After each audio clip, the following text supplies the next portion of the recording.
The 2000s and the 2010s produced some of the best point guards that we ever seen. You can start off with two-time MVP Steve Nash, who in the 2000s revolutionized an offensive system and did it to an extent where he was rewarded the league's most valuable player. Or you can talk about Jason Kidd, who was one of the best playmakers in the NBA, as one of the only floor raisers in the NBA during the 2000s, while taking the Nets to an NBA championship 2 times with Richard Jefferson as his second best player. Or you could talk about Chris Paul. Out of college, he was instantly a top point guard in the early 2000s, becoming the point guard. You can even throw in guys like Chauncey Billups, who led the Detroit Pistons to an NBA championship. You can even talk about Rajon Rondo, who in the 2010s and the 2000s was a starting point guard for an NBA championship team. Same with Tony Parker. Tony Parker was a part of a dynasty that won 2 championships in both eras. In the 2010s, you had Steph Curry, a top 10 player of all time. Russell Westbrook, who was a top 75 player of all time. John Wall, who was a future NBA Hall of Famer. Damian Lillard, who's also a top 75 player of all time and is also a future first ballot NBA Hall of Famer. Kyrie Irving, who's also a first ballot Hall of Famer, an NBA champion, and a top 75 player of all time. Even Derrick Rose, who became the youngest MVP of all time. We have been blessed with so many talents at the point guard position through the NBA. Now back in the day, point guards really only had one job, and that was to orchestrate the offense. It was like that all the way from Magic Johnson to the Chris Paul. When it comes to point guards, your main job was to be a floor general, not only for your offense but for your team. The label they give those type of point guards was they called them true point guards. Then came Stephen Curry.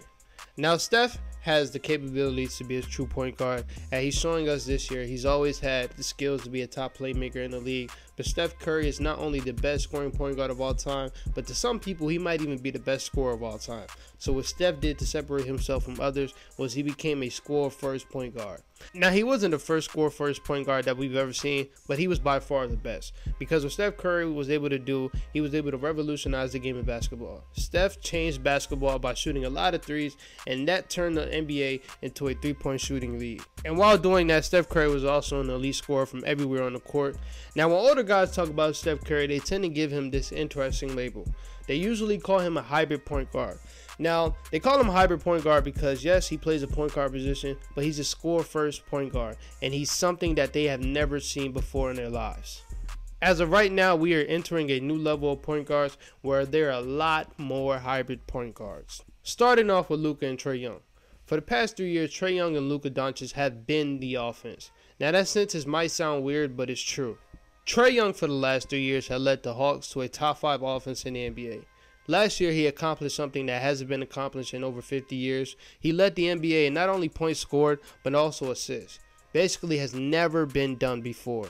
When we look at Trae Young, his game reminds me of a lot of a younger Steve Nash. And he would even tell you that's his favorite player that he looks up to. 2 floor generals that like to play at a fast pace. Steve Nash was a part of an offensive revolution, bringing a system called the 7 seconds or less offense. That offense was heavily predicated on fast pace and a lot of 3-point attempts and frequent ball movement. That's the same way Trae Young likes to run the offense. Now Luka Doncic, on the other hand, is a generational talent, however you put him. When people rank him, he will always go down as a hybrid point guard. First of all, he's not only 6'7", but he's also 230 pounds. So he's not only a tall point guard, but he's a big-ass point guard. Now his level of offense is very reminiscent of LeBron James and Magic Johnson. When it comes to playmaking, it's a mixture of both, where he tends to manipulate the defense with his constant amount of pressure to draw attention off of his teammates who are normally planted beyond the 3-point line. Like Magic, Luka relies on his height to see above the defenses so he can make difficult cross-court passes that normal-sized point guards cannot make.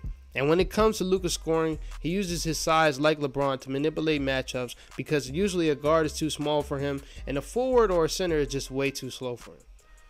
Those 2 guys are point guards that I will label as legit hybrid point guards of this new NBA generation.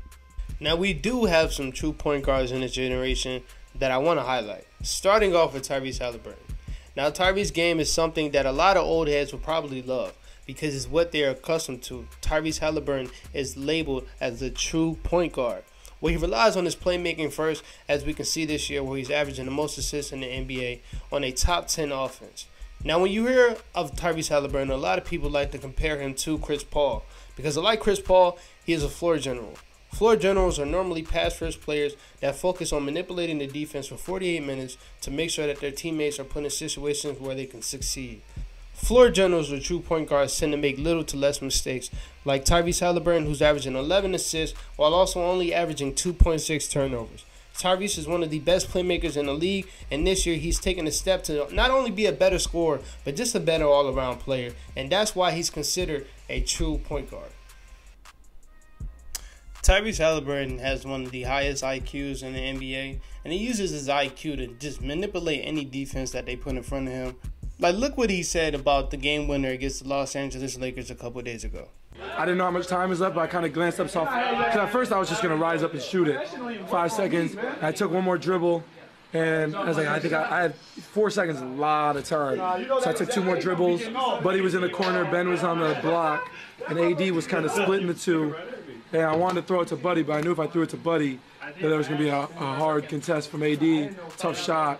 So I reverse pivoted with my left foot, and when I went to kick it, I saw LeBron like in the paint, and then it was like kind of a read. If Bron took 2 steps, I'm throwing over the top to Ben, but he was late, so I just fired it to Drew for the game. It's one thing to make that pass to win the game, but it's another thing to have that amount of quick thinking in order to make that open pass to win the game. It just takes some quick thinking and some crazy IQ that not a lot of people in the NBA have, other than maybe Tyrese and just Chris Paul. The IQ is just above the roof and second to none compared to their others. Now there are 2 point guards left that I want to highlight, and that's Darius Garland and Ja Morant. Now I don't know what to label them, and this is why. Darius and Ja Morant are 2 of the best playmakers in the NBA, especially Darius. Darius has that Chris Paul in him too, especially with the addition of Donovan Mitchell. Darius Garland doesn't have to score as much as he used to, but the key word is he doesn't have to. But he actually does score, and he actually scores more than he used to. He scores 23 a game. With the ball dominant guard like Donovan Mitchell, he's still averaging 8 assists. And from a Cavs fan, I can tell you without Darius, we're actually not a good team. Darius has that kind of aura around him that he makes everyone around him 10 times better. He puts everyone where they need to be while also getting his 23 a night. Same with Ja Morant. He even showed it in the playoffs where the Timberwolves took away his scoring, so he decided to dissect the defense and bumping up his assist average up to 10.5 assists. Remember back in the day when John Wall was in his prime and he got everyone paid? Marcin Gortat got up to $70 million because of John Wall, and John Wall just made him better. Otto Porter got $100 million because John Wall made him better. The same thing happens with these 2. Jared Allen got $100 million because of Darius, and Steven Adams got $30 million because of Ja. They both have that it factor that kind of melts onto their teammates, and with them being such good scorers and playmakers, they should be considered as hybrid point guards. But I just had to give Luka and Trey their respect because they've been doing this since their rookie year and have since changed the game. But Darius and Ja are for sure hybrid point guards that are on the come up.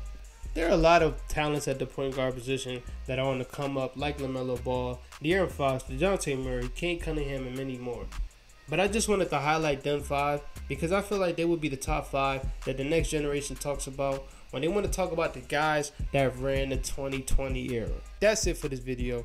Let me know how you guys liked it. If you got any more video ideas, leave them down below in the comments. Like and subscribe, share with your friends, and I'm out. Peace out.